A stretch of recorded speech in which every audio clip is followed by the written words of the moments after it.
Olá, amigos! Em nosso tema de hoje, vamos falar sobre ser humano, força e matéria. Introdução.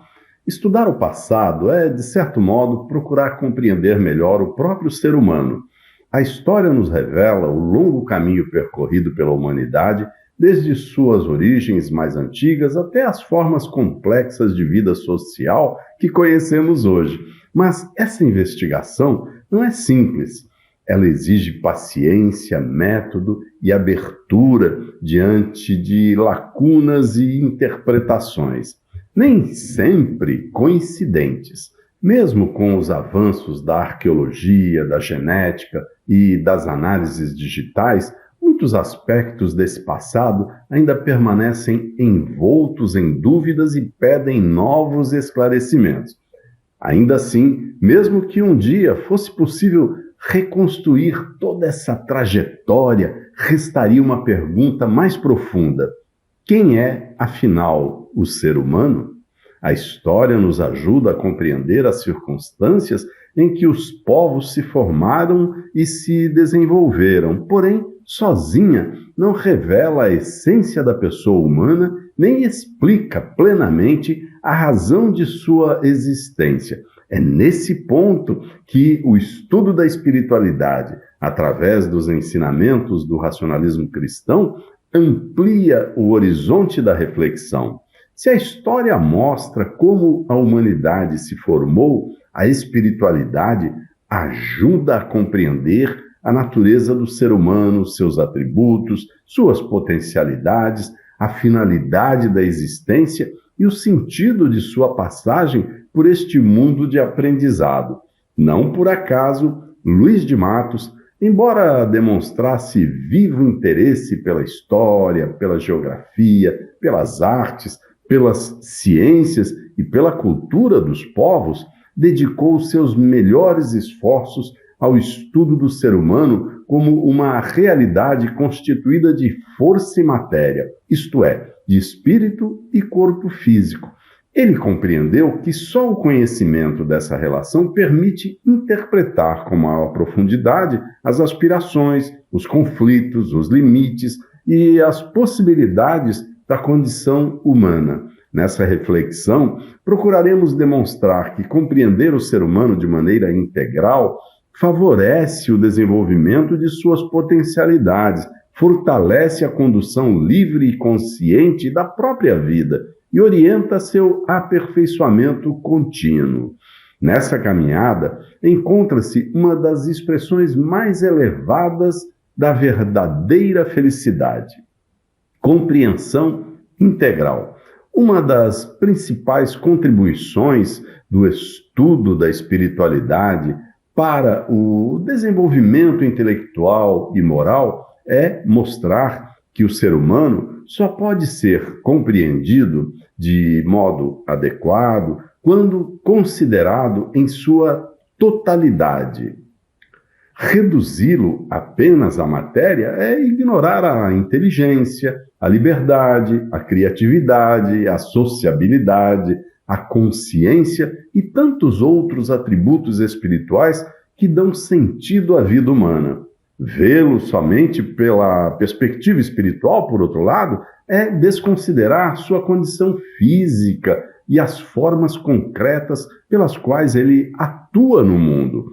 A compreensão integral da pessoa exige, portanto, reconhecer que força e matéria formam uma única realidade pessoal. Dessa constituição nascem suas faculdades, potencialidades e possibilidades de realização. Dessa união espiritual e material surgem tanto as necessidades da vida corpórea quanto as aspirações que elevam o espírito ao bem, à beleza, à justiça e à transcendência. O corpo humano permite a presença da pessoa no mundo sensível. O espírito torna possível conhecer, amar, escolher livremente e dar sentido à própria existência. Não são realidades independentes ou opostas, mas dois princípios da mesma pessoa. Ignorar essa relação empobrece a compreensão da natureza humana, obscurece o sentido da vida e conduz a visões parciais da existência.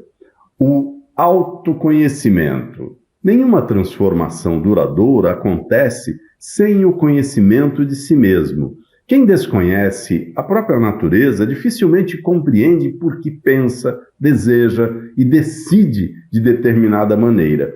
Sem perceber os dinamismos que atuam em seu interior, tende a reagir ao invés de escolher, tornando-se mais vulnerável às opiniões alheias e às influências que moldam a inteligência, condicionam a vontade e orientam a conduta. Esse fenômeno aparece com clareza na sociedade contemporânea, em um ambiente marcado pelas redes sociais e pelos algoritmos de informações, imagens e opiniões são selecionadas para prender a atenção, despertar emoções e influenciar comportamentos. Sem um sólido conhecimento de si, muitas pessoas passam a adotar preferências, opiniões e modos de vida que acreditam nascer de escolhas livres, quando, na verdade, refletem expectativas e modelos produzidos por terceiros. Quanto menos a pessoa se conhece, mais facilmente entrega aos outros a tarefa de pensar, escolher e definir quem é. Conhecer-se, porém, não significa apenas identificar qualidades, limitações ou traços de personalidade. Significa compreender a natureza humana, reconhecer a finalidade da vida e perceber as potencialidades nela presentes. Só quem alcança esse conhecimento consegue enxergar com clareza aquilo que pode e deve tornar-se. À luz dos estudos filosófico-espiritualistas do racionalismo cristão, o autoconhecimento deixa de ser simples introspecção e torna-se condição indispensável ao aperfeiçoamento moral, intelectual e espiritual. Quem se conhece de verdade consegue orientar livremente a própria vontade, ordenar suas faculdades e conduzir a existência conforme a verdade, reconhecida pela razão e confirmada pela consciência. Dessa ordem interior nasce a liberdade autêntica e se torna possível realizar as potencialidades da natureza humana. Inteligência e liberdade. Entre os atributos espirituais, a inteligência ocupa lugar especial, pois permite reconhecer a realidade, distinguir o verdadeiro do falso e reconhecer aquilo que favorece o aperfeiçoamento da pessoa. A liberdade, por sua vez, não é apenas agir conforme impulsos passageiros ou inclinações do momento, mas orientar conscientemente a vontade segundo o que a inteligência reconhece como verdadeiro, justo e digno.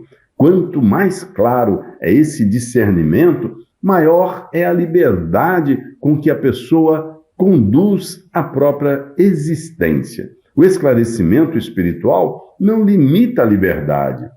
Ao contrário, é uma de suas condições mais elevadas. Ao ampliar a compreensão da realidade, da natureza humana e da finalidade da existência, ele liberta a pessoa dos automatismos, das ilusões e das falsas promessas que obscurecem a inteligência e enfraquecem a vontade.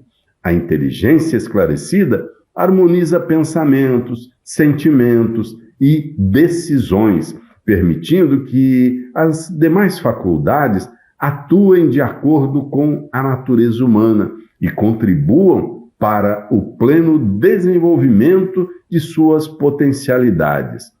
A plenitude da existência humana. Grande parte das inquietações humanas nasce da busca da felicidade em realidades que não satisfazem plenamente as exigências mais profundas do espírito. Bens materiais, Reconhecimento social e conquistas exteriores têm valor legítimo, mas são insuficientes quando transformados na finalidade última da existência.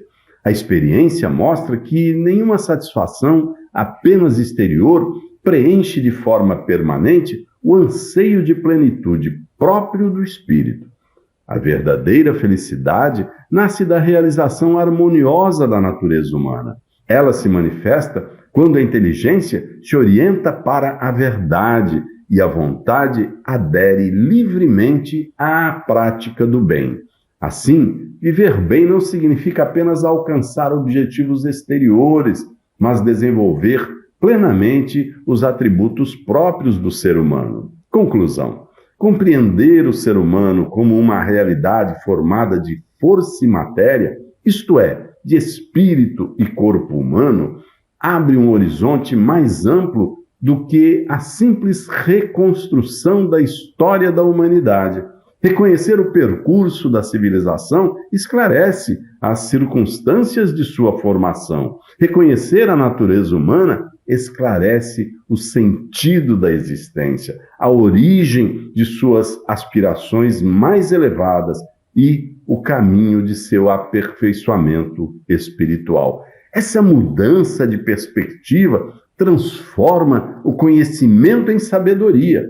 Desse modo, o estudo do ser humano deixa de ser apenas uma investigação teórica e torna-se um convite permanente ao aperfeiçoamento da pessoa e da sociedade.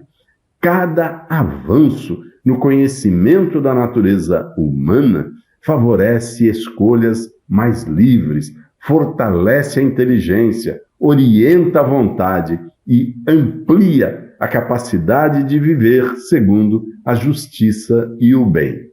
O autoconhecimento revela-se assim não só como conquista intelectual, mas também como expressão elevada do esclarecimento espiritual. Por meio dele, a pessoa desenvolve de modo mais pleno suas potencialidades e se aproxima da verdadeira felicidade. Convém recordar, por fim, uma frase de Luís de Matos, que, embora formulada em outro contexto, expressa com profundidade a essência destas reflexões sobre a constituição material e espiritual do ser humano.